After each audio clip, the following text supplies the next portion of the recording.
100.6 Headline Radio. Hai, selamat petang atau selamat malam untuk Headliner semuanya dimanapun Anda berada. Senang sekali saya Samantha Rose, udah agak lama juga nih saya nggak menjumpai Anda. Senang sekali kita bisa bersama-sama di Headline Special Talk Show untuk kali ini ya. Anda yang mungkin sudah di rumah, sudah tiba di rumah, selamat menikmati waktunya bersama dengan keluarga atau secara pribadi. Juga Anda yang berada di perjalanan, hati-hati di jalan, tetap gunakan sabuk keselamatan ya. Just always fasten your seat belt. Oke, selamat menikmati perjalanan Anda, semoga lancar saja ya dan tiba segera di tujuan. Anda bisa mendengarkan kami melalui 100,6 FM as I mentioned earlier in the beginning, 100.6 FM. Juga Anda bisa mendengarkan lewat website di hotline.co.id. Juga Anda bisa mendengarkan lewat handphone secara mobile di apps ya, dengan jalur hati, atau juga Anda bisa melihat menyaksikan kami jika memang ini divisualkan lewat YouTube ya, YouTube di akun YouTube Hotline Network. Oke, special talk show kali ini kita akan bicara soal atau seputar musik. Mungkin Anda sedang memperbincangkan sebagai parents atau sebagai kalangan remaja mengenai satu genre musik yang saat ini tengah Anda minati ya. Kalau kita bicara soal preferensi musik di kalangan remaja, ya saya langsung aja nih, straight to the point. Di kalangan remaja untuk Indonesia secara fakta memang lebih banyak di pop gitu ya, di K-pop atau mungkin di indie gitu ya, karena mungkin lagu-lagunya easy listening, mudah diserap dan sebagainya dan sebagainya. Bagaimana dengan musik klasik? Nah, oh pasti langsung, aduh kayaknya kalau musik klasik apa ya, berat gitu ya, terus serius gitu, terus kayaknya hanya tempat-tempat tertentu yang ada pertunjukan musik klasik. Juga kayaknya high cost gitu ya, kayaknya ada biayanya cukup besar gitu ya. Mungkin ada pemikiran atau anggapan-anggapan seperti itu ya. Apakah benar demikian? Nah, apa sih sebetulnya kontribusi musik klasik ini terhadap seseorang, terhadap seorang anak remaja? Apakah ada masa depannya, ada nggak sih ya kalau musik klasik itu ya? Nah, bersama saya spesial sekali ada 2 orang narasumber yang sudah bergelut di dunia musik dan secara khusus lagi yang musik-musik klasik seperti itu. Dan lebih spesifik lagi, mereka ini aktif di dalam sebuah orkestra. Itu ya nanti kita akan bahas ya mengenai orkestra. Saya langsung sambut saja sapa ada ladies first ya. Selin, hai. Hi. Hello. You can see my name on screen. Yeah. Oke. Iya, selamat datang ya di Special Talk Show Heartland atau saat ini. Senang banget ya bisa ketemu ya, salam kenal. Juga selain Selin ada, jadi udah 2 Heartlander. Ada Antonio, halo Antonio.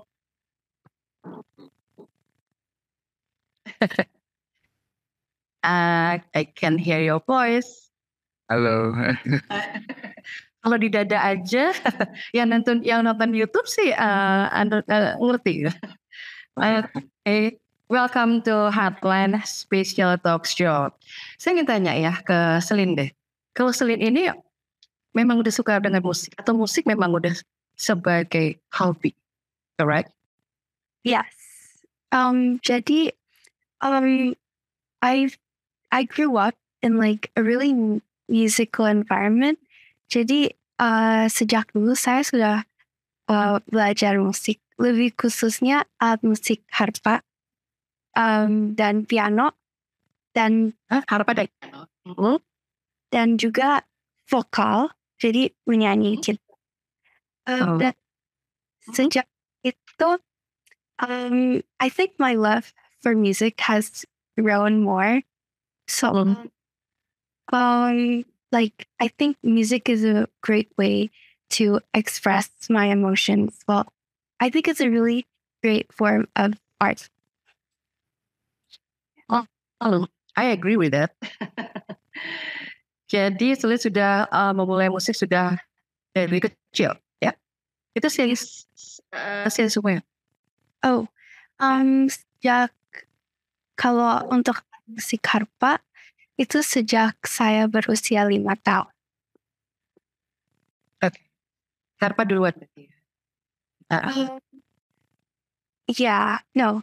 Kalau piano, since like Malah dulu duluan piano. Tapi piano. Oh iya. yeah.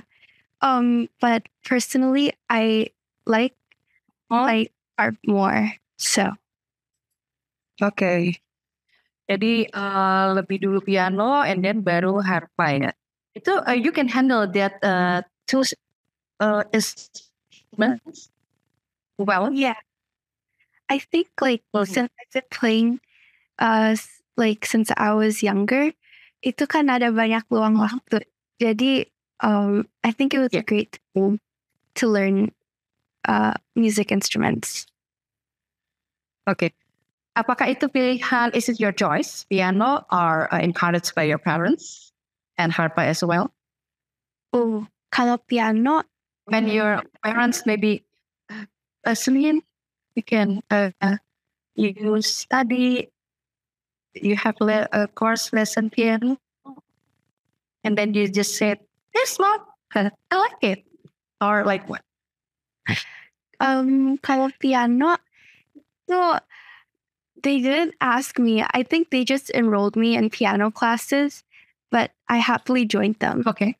Tapi kalau harpa itu, my mom played harp first, and I thought it was a really pretty instrument. Jadi saya minta orang tua saya untuk so I can learn how to play the harp. Okay. Nah pada waktu itu berarti musik yang dipelajari itu musik what kind of music? Classical music. Classical. Yeah. Classical. Yes. Was it hard for you to begin the course? I don't think so. Karena kan mulai dari I don't think so. Basic dulu kan. Okay. It did get harder and harder, but it was still manageable. Okay. Bagaimana dengan Anthony? Berarti musik sebagai hobi juga? Saya musik sebagai hobi. Saya sejak kecil jelas menyukai musik. Saya ingat waktu sekitar 5 sampai 7 tahun itu dengar lagu-lagu rock seperti Queen sama Queen sama apa? Sama The Beatles. The Beatles. Setelin lagu lah pokoknya. Terus juga lagu klasik seperti Rossini. Siapa yang setel lagunya pada waktu itu? Ya. Terus saya ingat juga dulu waktu sekitar itu menyanyikan lagu Bohemian Rhapsody. Benar. Saking suka lagu Queen-nya. Menyanyikannya berkali dengan piano dan imajinasi. Terus juga membayangkan ada mikrofon di depan muka. Terus jadi bebas. Jadi sejak dulu emang jelas sih tertarik dengan musik. Iya, dan saat itu mendengarkan lagu-lagunya The Queen gitu ya. Dan juga lagu-lagu The Beatles ya. Untuk lagu The Queen tadi yang dikatakan Bohemian Rhapsody, apa yang membuat saya juga suka lagu itu sampai sekarang ya. Makanya karena itu lagu fenomenal, penuh dengan sejarah, makanya diangkat di film layar lebar ya, kalau mungkin Antonia tahu ya. Iya. Nah, apa nih suka? Apa yang membuat suka dengannya musiknya, melodinya? Untuk saya sih sukanya karena vokalnya Freddie Mercury. Luar biasa. Dan ada gitar solo, Brian May, drumnya juga sangat keren. John Deacon. di keren beatsnya, Oh, terus ya vokalnya semua pokoknya oke. videonya Iya, wah luar biasa. atraktif gitu. Iya. Nah, itu kan musik yang didengar pada waktu itu ya. Lu kan belajar musik ya, Antonio ya? Oh, belajar musik. Dimulai dari piano juga Saya sih dulu atau instrumen yang mainnya dengan piano umur 5, tapi on off. Jadi waktu itu saya oh, formal belajarnya. Soalnya oh, eh, orang tua sih eh, yang nyuruh rasanya untuk ngelesi piano, tapi saya tidak terlalu berminat untuk memainkan atau berlatih. Soalnya latihannya sangat membosankan. oh gitu. Betul. Ya. Oh gitu ya. Akhirnya tetap mau belajar piano.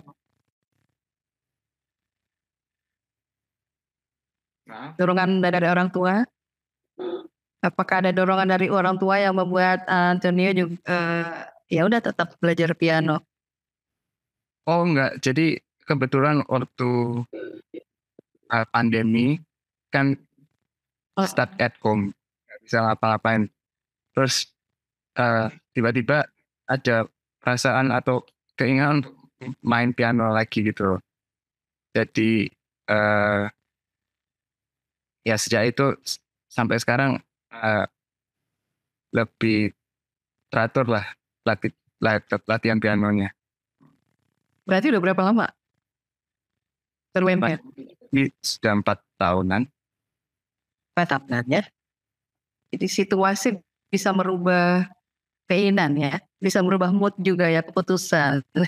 Waktu itu yang pandemi akhirnya memaksa, mendorong dalam tanda kutip ya akhirnya untuk belajar piano. Terus ya, gitu ya.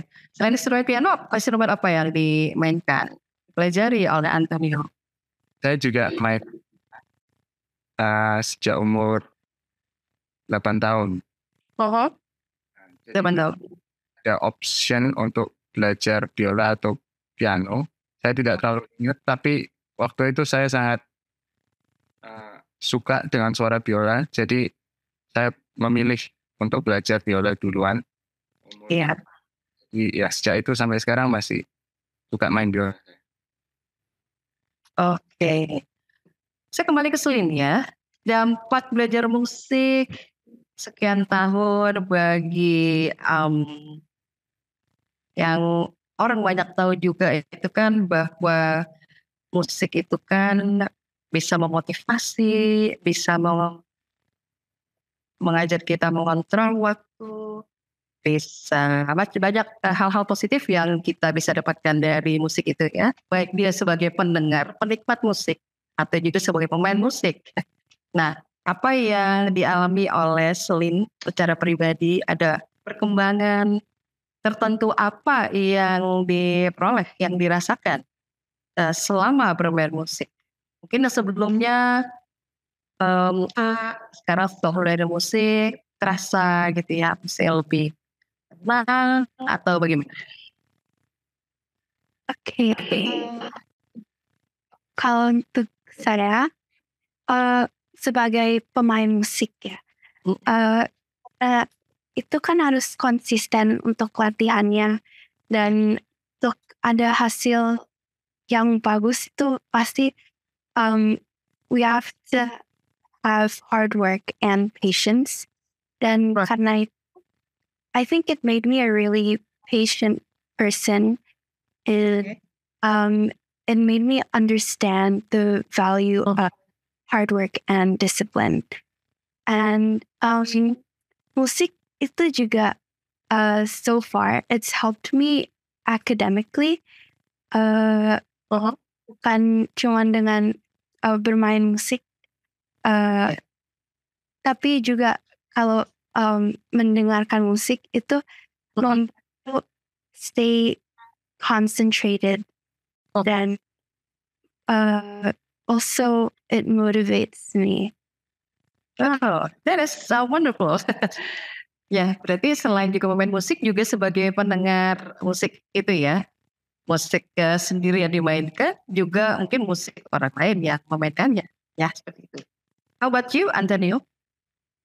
I agree with what Celine said. Jadi saya setuju sih kalau musik itu emang sangat membantu untuk kita mengembangkan skill-skill seperti kesabaran dan konsistensi, time management, dan kerja keras. Karena untuk hasil yang bagus itu perlu aspek-aspek seperti gitu.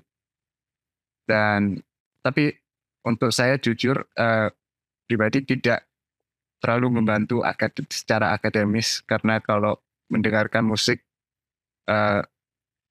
tambah distracted, bukan tidak konsentrasi. Oh, kalau saya dulu ya mungkin mirip-mirip sama selainnya. Dulu waktu sekolah kalau dengerin musik gitu malah bisa memberikan influence yang positif gitu. Lebih semangat belajarnya, apalagi musik-musik yang saya suka ya, yang saya favoritkan. Jadi kayak seneng, happy. Jadi belajarnya jadi semangat gitu. Dan terbukti memang kalau saya belajar dengerin musik, hasilnya pasti beda kalau saya belajar aja ngeliat itu ya, apa ngeliat buku pelajaran gitu. Itu kalau that's my personal experience. Oke. Kita masih di Special Talk Show dan Celine juga Antonio masih bersama kita ya. Kita akan bahas tentunya lebih jauh lagi, lebih banyak lagi.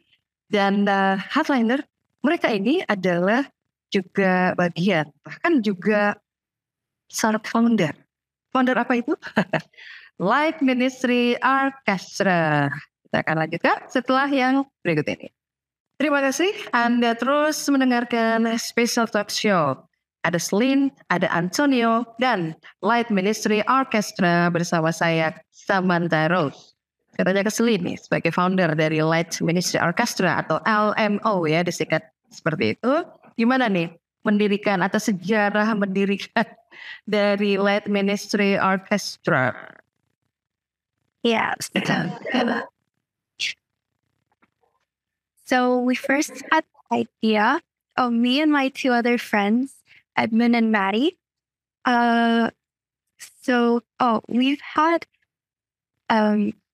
We've been friends since a very long time ago. Jadi sejak TK itu di sekolah kita itu juga ada banyak musical performances, and we had a lot of music lessons together. So I think that really influenced us to have the idea to this community where we can all where young musicians can all gather together to play music while also creating an impact and a difference in our community. Jadi one of the things that we can do to like play and produce great music together is through an orchestra, which is why we wanted to create this orchestra in the first place. I think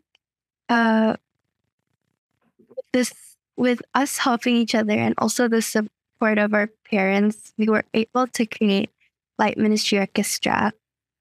Yeah. Good. Okay, sounds great. How did you and your friends find the name Light Ministry Orchestra? Why is it named Light Ministry Orchestra? Yes, with the name orchestra, of course, yeah. So many names with orchestra. We have here in Indonesia, we have maybe more than 5, more than 6, or more than 8, right? Yeah. So why is it Light Ministry Orchestra? Okay. Well, I still remember the day when we were brainstorming. Yeah, we did it in a Zoom meeting. It was just the three of us. I think it was from our vision, which is that I wanted to be the light for like young musicians in Indonesia. We wanted to inspire people as well. So I guess that's where we got the light. Oh, For mystery, I think we were just like searching kata-kata synonym okay. like what we could use, I guess. So and it sounded Okay. great. So we decided to use light ministry orchestra. Yeah. And then you find the names, ya. Light, bring the lights, berikan cahaya gitu Yeah. untuk kalangan budaya, untuk generations from young to young and all people. Okay. It's beautiful name. Nah, nah, jadi sudah berapa lama berdirinya Light Ministry Orchestra ini? Selek. It's been like we started like playing music together last year after having auditions, I think around February 2023. But we have had the idea since 2 years ago, since 2022. The end of 2022, we were like planning everything. But when we actually started playing music together was 2023, last year. Oke, jadi mulai ada idenya, gagasannya, it came up the idea, it's 2020, 2022. Yes. And also plan everything. Ya, direncanakan semuanya, and then you launch, the launching. Yeah, it's formally published, I would say so, it's 2023, correct? Yeah. Yeah. Okay, so when you launch it, when the first year, 2023, ketika muncul berdiri Light Ministry Orchestra, how the people react, how over the response, of course, from the orchestra community and the classical people, your friends, family. We started launching it by like announcing that we were going to have auditions. I think there was a lot of positive feedback from people, as there were a lot of people who wanted to audition, which is great. There were like people from like even outside of Jakarta. So I think like everyone was enthusiastic about it, especially since Mas Adi MS also part of it. Yeah. Yes. How did you find Mas Adi MS? Oh, so we managed to contact Mas Adi MS through my mom, who is also a professional soprano and harp musician. Yes. She was also a good friend of his. And through that, we managed to contact his manager, and we had like a meeting with him. And since Mas Adi MS also had like, he valued our mission of our orchestra, which is to like promote inclusivity for like young musicians in Indonesia. So with that, he agreed to help and support our orchestra. Yeah. I believe that Mas Adi MS was happy to hear about the contact. Yeah. And you guys, Lynn and the orchestra, are so welcomed by him. And he would really, really love to do something and to collaborate, to be a part of it, right? And he is now. Okay. Jadi, wah luar biasa ya untuk cara membangun dan strategi juga ya di Partai Listrin dan kawan-kawan untuk bisa mewujudkan ide dan gagasannya, dan juga bisa menemukan nama yang bagus untuk orkestra ini ya, Light Ministry Orchestra. What a beautiful orchestra name.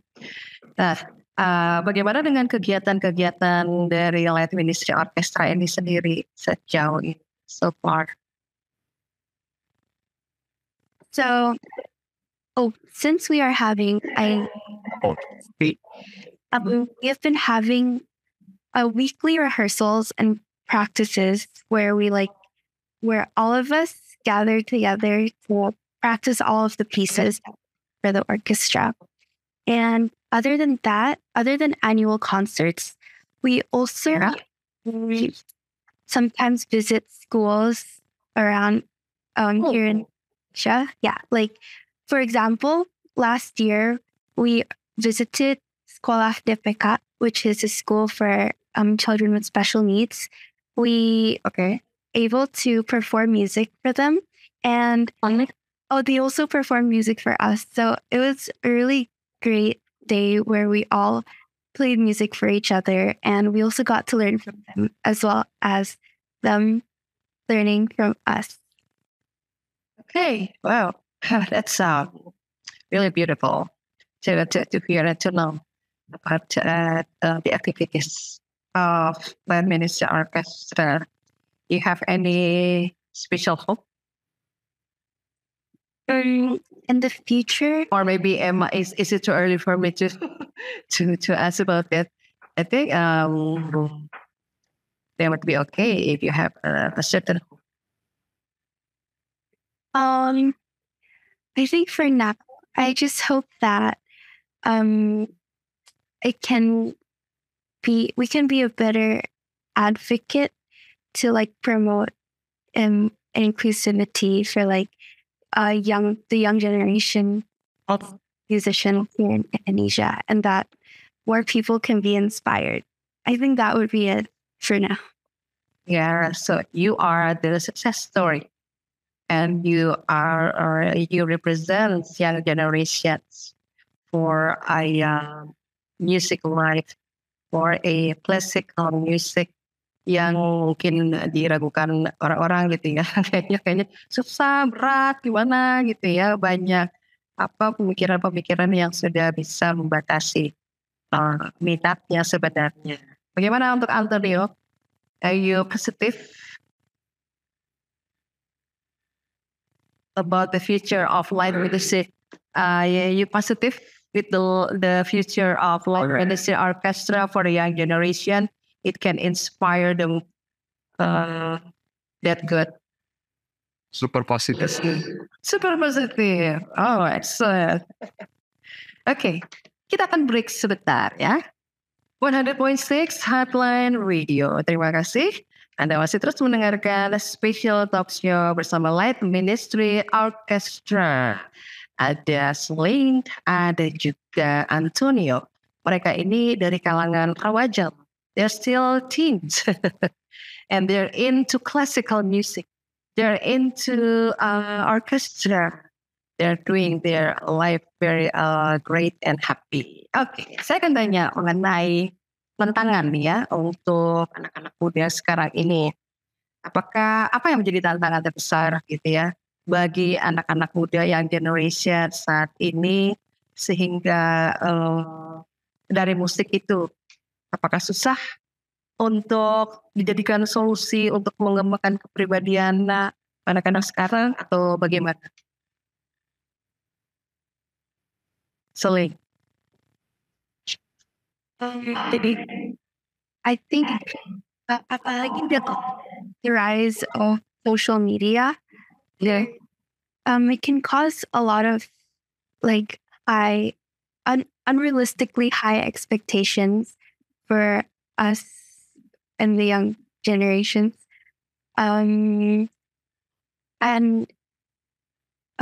musik bisa menjadi a healthy way for us to cope with that, and again also to express ourselves with all the hard pressure that we face. Yes. Jadi tingginya gitu ya arus dari media sosial yang juga bisa menyeret atau bisa menjerat mungkin ya dari anak-anak muda ke hal-hal yang negatif, itu bisa di replace dalam tanda kutip dengan kegiatan-kegiatan bermusik dan dengan aktivitas musik yang positif tentunya ya, seperti yang Celine lakukan dan juga Antonio lakukan. What's on your mind, Antonio? What's your opinion about this? Ya, saya nggak merasa tantangan yang paling berat untuk yang dihadapi generasi sekarang adalah standar-standar yang diperlukan untuk orang yang ingin mencari kesuksesan. Jadi sekarang ada juga sosmed dan eh, kebanyakan orang itu ingin mengikuti tren-tren sehingga mereka itu sangat Ya. dan ingin mengalahkan yang sukses gitu. Dan Saya merasa musik itu menjadi suatu hal yang dapat menginspirasi kita untuk menjadi orang yang lebih baik, dan musik itu juga memberikan kita waktu untuk duduk, untuk bernapas dan untuk berpikir. Seperti terapi lah. Terus saya juga percaya bahwa musik dapat berdampak positif karena mencerminkan kehidupan kita dan dunia nyata secara cara yang indah gitu.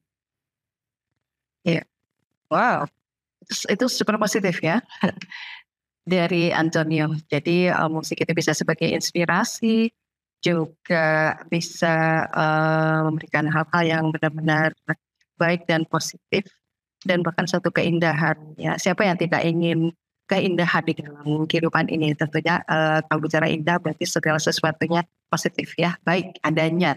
Dan juga itu yang diinginkan, diimpikan, dan juga diharapkan tentunya. Oke. Buat hardliner yang ingin memberikan komentar, yang ingin menanggapi, atau mungkin bertanya kepada Sli atau Antonio, silakan ya di 0819 269 1000. 0819 269 1000.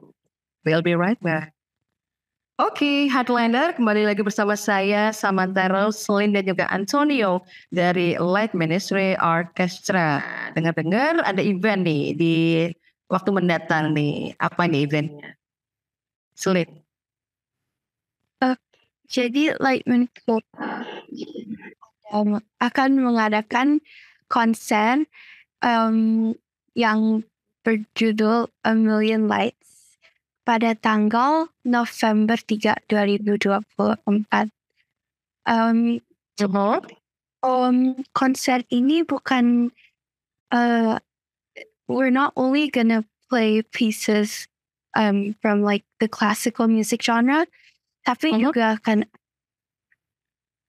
lagu-lagu Indonesia, dan juga ada lagu-lagu dari soundtrack film itu. Oh, cool. Oke. Jadi berapa lama nih acaranya? Di jam berapa? Jamnya dari jam 4 sampai jam 6 malam sore. 4 sore sampai 6 sore ya, 2 jam ya. Waduh, benar-benar disuguhkan ya. Performance yang bisa menghipnotize untuk menikmati musik ya. Dari A Million Lights, what does it mean? A Million Lights, it means, so we want to empower youth through the process of courage and education for all abilities. Basically want to like be the light for everyone here in Indonesia. Oh, benar-benar ingin memberdayakan ya. Dari ini ya, untuk proses di Young Generation ini ya. Oke. Bagaimana caranya untuk bisa nonton, bisa hadir di acara ini? A Million Lights. Untuk tiketnya itu bisa di purchase dari tanggal Oktober 1 sampai November 2 dari My Ticket ID. Terus juga bisa lihat Instagram kami, yaitu @light_ministry_orchestra, atau juga bisa lewat website kami, yaitu www.lightministryorchestra.com. Oke. Di akun Instagramnya light_ministry_orchestra or website lightministryorchestra.com ya. Siapa yang diharapkan hadir di Million Lights ini? I'm hoping to see a lot of young musicians who be inspired and that also want to just enjoy listening to the pieces that we have to offer. Oke. Diselenggarakan di mana, Antonio? Saya berharap untuk para musisi yang muda untuk datang melihat dan siapapun, pokoknya orang yang suka musik juga boleh lihat. Oke. Saya tidak akan menyesal gitu ya. Bahkan ketika sudah menonton with more.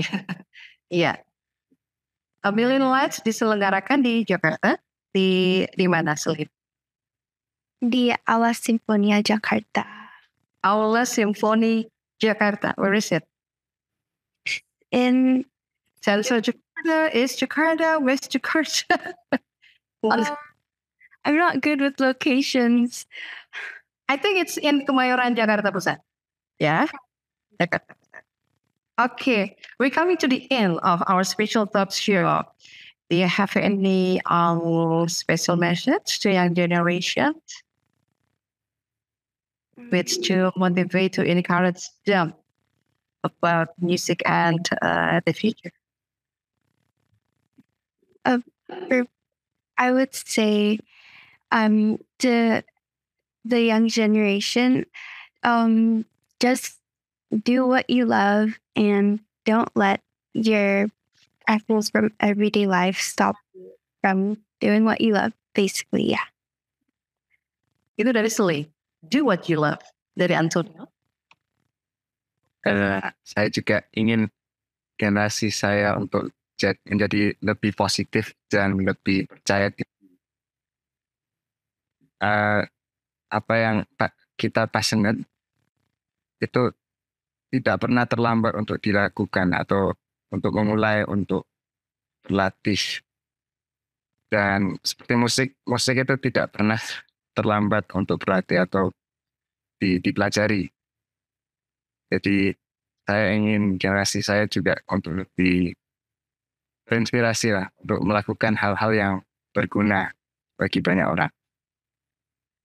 Wow, luar biasa. Sayang sekali kita harus mengakhiri obrolan kita untuk kali ini. Selin, terima kasih banyak untuk waktunya dan juga informasi-informasi inspirasinya. Juga Antonio, terima kasih banyak ya untuk waktunya, obrolannya, dan juga inspirasinya buat young generation lah. Especially sukses untuk A Million Lights ya di 3 November di Aula Simfoni Jakarta, Kemayoran Jakarta. Juga sukses untuk Light Ministry Orchestra. Say hello to your parents, guys. Okay. Terima kasih. Samantha Rose signing off. Have a great evening and I'll see you again. God bless you. Bye-bye.